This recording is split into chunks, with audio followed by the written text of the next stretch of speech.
Buenas noches, ¿cómo están compañeros?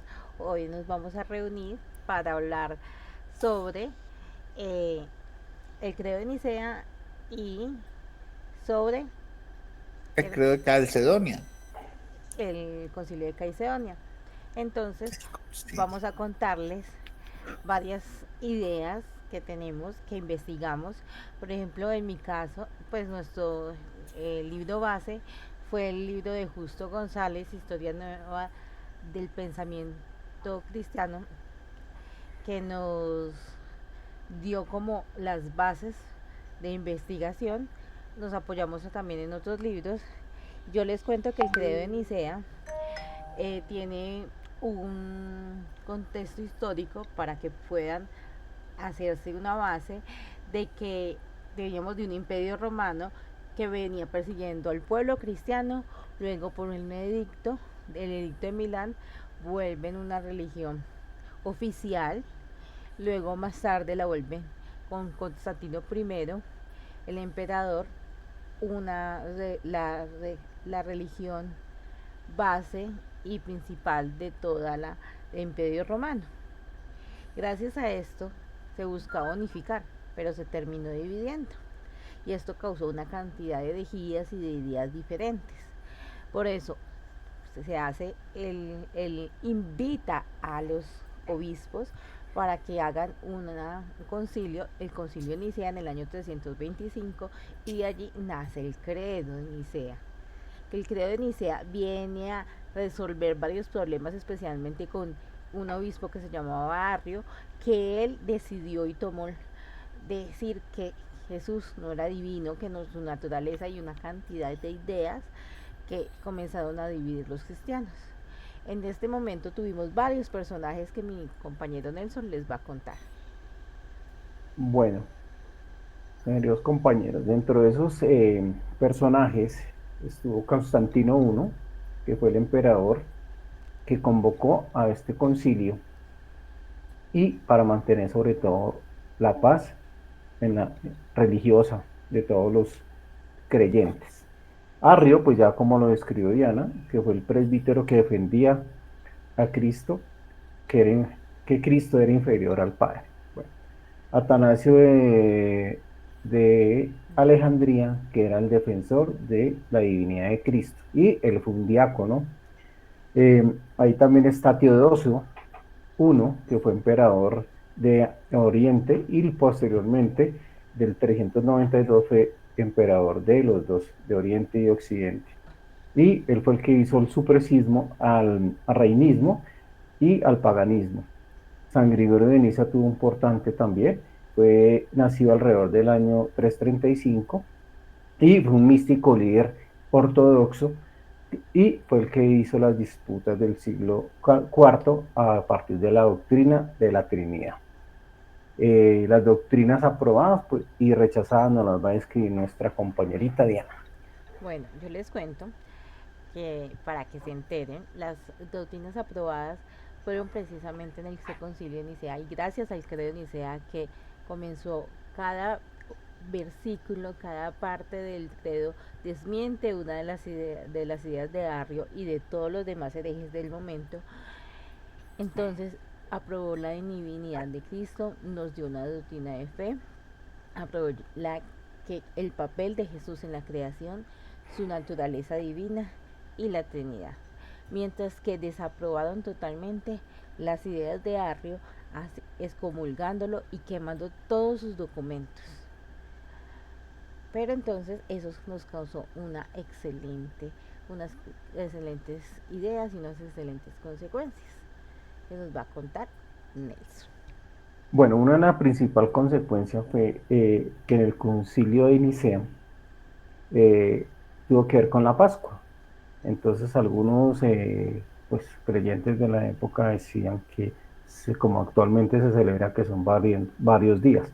Allá él solo decía, el Eusebio de Cesarea decía que solo se tenía que conmemorar un único día esos, ese evento. A diferir, entonces también, pues, también lo de la fe, como lo nombró, y la política tuvo mucho que ver como consecuencias. Eh, hubo una doctrina muy temporal de todos de la iglesia a través del arrainismo. Bueno, ¿qué podemos decir también? Como que el credo pues prácticamente fue una proclamación de fe cristiana donde sirve para todas las iglesias desde el pasado, el presente y el futuro, ¿sí? Que es algo que tiene que ver con todo eso. Eh, Adicionalmente, pues tenemos que saber que a través de una fuente del Vaticano, se celebró en abril de este año 2025 los 1700 años del concilio, perdón, de este credo de Nicea. Entonces, como para profundizar, ese concilio es muy ecuménico, por eso nos reunimos todos. Las fuentes, ya nombró una, también tuvo fuentes de Iglesia Católica donde coinciden con nuestro libro mater de esta clase de historia. Hay fuentes de Iglesia Católica del Vaticano, bueno, y otras páginas que las haremos saber. Entonces, muchas gracias. Y bueno, Eh, Hernán y Manuel, cuéntenos ustedes qué nos pueden agregar de su tema. bueno, nosotros para hablar del Concilio de Calcedonia, eh, tenemos que conocer una pequeña historia antes de lo que pasó y por qué fue convocado, ¿sí? Se dice que en una controversia teológica y el conflicto personal entre Dioscoro y Flaviano por las doctrinas del monje Eutiques al negar que en Jesucristo existían dos naturalezas. El emperador Teodosio convoca a un nuevo concilio que debería reunirse en Efesio en el 449. Este concilio fue llamado Latrocinio por el Papa León por la primera cantidad que fue efectuado.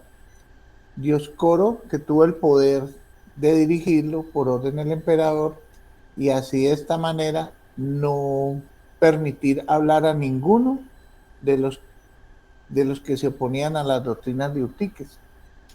Doctrinas que el Papa León condenó y que también llevaron a la muerte a Flaviano por parte de los partidarios de Dioscoro.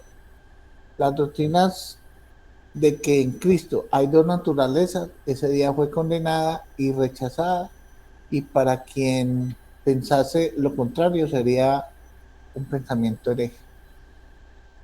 Al conocer el decreto del concilio, el Papa León negó aceptarlos porque según este concilio era un conciliábulo de ladrones, pero sus gestiones fueron en vano, ya que Teodoro y Crisapio dan por terminada la cuestión. Entonces voy a dejar que mi compañero Manuel va a decir algunos personajes que aparecen acá. Buenas noches, muchas gracias, don Hernán. Como el don Hernán lo ha dicho, en este concilio se encontraron varios personajes. Vamos a nombrar unos, los más influyentes que se dieron en este concilio, como lo son San León o Papa León Magno, Dioscoro de Alejandría, Eutiques, Flaviano de Constantinopla, Teodoro de Ciro y Eusebio de Darilea. Hermano Hernán, ¿puedes continuar, por favor?